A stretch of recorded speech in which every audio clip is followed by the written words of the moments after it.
기본적인 팩트를 좀 다시 한번 점검할 필요는 있는 것 같아요. 우선 미국과 러시아가 과거 냉전 미소 간의 이제 핵 군비 경쟁의 산물로 인해서 전 세계 핵무기 현재도 90% 정도를 갖고 있습니다. 그래서 예를 들면 뭐 한 미국과 러시아가 각기 한 5천에서 6천 개 정도의 핵탄두를 보유하고 있고, 물론 그 5-6천 개가 다 실전에 배치된 건 아니고요. 그중에 이제 실전 배치돼서 당장 그래도 쏠 수 있는 것이 뭐 예를 들어서 한 1,000기 내외 정도 된다고 치면, 이걸 핵 억제라는 게 그렇게 많은 수천 기의 핵무기를 당장 쌓아 놓고 있을 필요는 없지 않냐.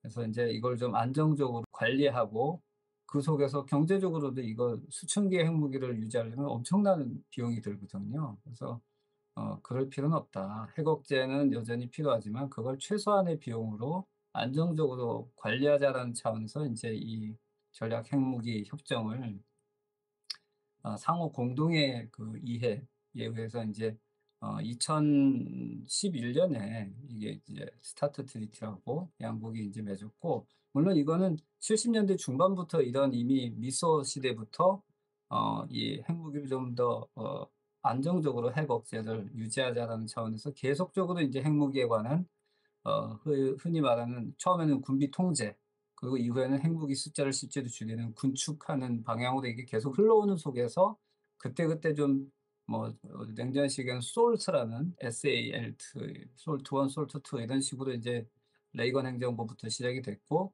이것이 계속 넘어오면서 이제 냉전 이후 특히 2000 년대 들어서는 스타트라는 푸틴 정부와 이제 미국 정부 간에 2011 년에 맺어져서, 이것이 2021 년까지 이렇게 10 년을 지내오다가 그때 다시 이거를 재연장을 했어요, 5 년을. 그래서 2026 년까지 그 기본 정신이나 조약을 지키자.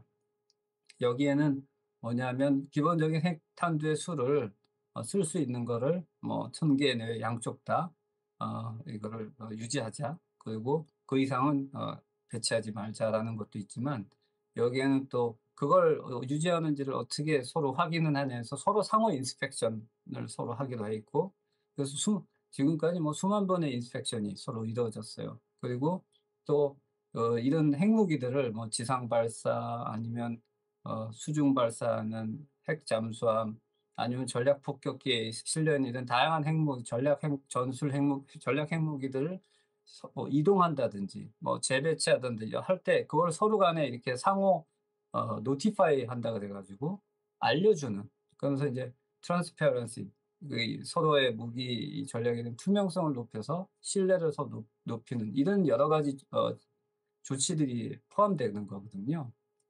근데 그거를 이번에 말씀하셨듯이 러시아 푸틴이 서스펜드한다고 했어요. 참여를 중단한다. 여기서 더 실제로 안 좋은 건 withdraw이에요. 여기서 탈퇴한다. 그러니까 이 조약이 흔히 우리가 언론에서 얘기하는 것처럼 끝난 거는 아니에요. 그러니까 어 이제 적절한 비유가 될지 모르겠지만, 우리가 한때 한일 간에도 그 지소미아 협정을, 원래 서로 군사정보 협정이 있었는데 과거 그 문재인 정부 당시에 이제 일본이 우리 한국에 대한 수출 통제를 하니까 우리 정부가 이거를 일단 중단한 적이 있어요. 그때도 이 조약을 끝낸 게 아니고 탈퇴한 게 아니고, 그래서 잠정 중단하고 계속 이것이 이어지면 궁극적으로는 뭐 탈퇴도 고려하겠다 이렇게 했지만, 결국 그렇게는 안 됐죠. 지금 이제 특히 윤석열 정부가 바뀌면서 다시 이제 그것이 이제 정상화로 돌아간 이런 사례가 있기 때문에, 지금 현재도 푸틴이 얘기한 이 뉴 스타트 트리티에서 참여를 중단한다는 거는 오히려 아직까지는 굉장히 실질적인 무슨 뭐 이 핵 군축 내지는 군비 통제 조약의 파기라기보다는 좀 더 정치적인, 외교적인 수사 내지는 압박에 가까운 정도 의 그런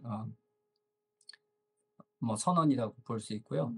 그렇기 때문에 실질적으로 지금 당장 무슨 뭐 어 러시아 간의 군비 경쟁이 당장 일어난다든지, 뭐 아니면 뭐 새로운 뭐 핵무기를 갑자기 실험한다든지 이러한 일은 없을 것이다. 실제로 러시아 외교부가 그렇다고 해서 자기들이 무슨 새로운 핵무기를 막 개발하고 실험하려고 하는 건 아니다. 뭐 또 이렇게 얘기도 했거든요. 그 선언 이후에. 그래서 현실적으로 지금 일어나는 거는 서로 간에 어차피 인스펙션도 코로나 상황 때문에 못 하고 있었어요. 지난 2년 동안. 그나마 이제 서로 뭐 무기들이 움직일 때 이걸 서로 통제해 주고 있었는데 그걸 안 하겠다 이거예요 그냥. 그러니까 아직까지는 상당히 상징적인 발언이다. 이렇게 얘기할 수 있고 그럼에도 불구하고 여전히 지금 우크라이나 전쟁 때문에 미국과 러시아 내지는 유럽의 상황이 굉장히 불안한데 이런 속에서 인제 지금까지 냉전 이후에 평화의 가장 큰 어떻게 보면 상징적이고 실질적인 하나의 축이었던 어 핵 강대국 간의 이런 기본적인 핵 군축 내지는 통제에 관한 기본 협의가 흔들린다는 것 자체가 결코 좋은 사인은 상황은 아닌 거죠. 그리고 여기서 더 나아가서는 뭐 푸틴의 하나의 경고성 발언일 수도 있습니다. 뭐냐면 이제 뭐 이미 언론에서 많이 보도가 되고 있지만 지금 인제 우크라이나 전쟁 오늘이 딱 1 주년 시작된 지 작년 2월 24 일에 시작돼서 1 주년이 딱 돼서 이번에 안 그래도 유엔 안보 대화에 바이든 대통령이 가면서 실제로 기습적으로 전격 우크라이나 키이우 수도를 방문해서 지지를 표명하고 뭐 이렇게 하니까 러시아 입장에서도 거기에 대한 하나의 반격 카드 내지는 경고 카드를 쓴 거라고 할 수 있겠죠. 어 지금까지도 푸틴 입장에서는 이 우크라이나 전쟁이 이렇게 계속 길어지고 장기화되고 본인들이 어려운 것이 나토와 미국의 이런 지원 때문에 그런 것인데 여기서 너무 더 나아가지 마라.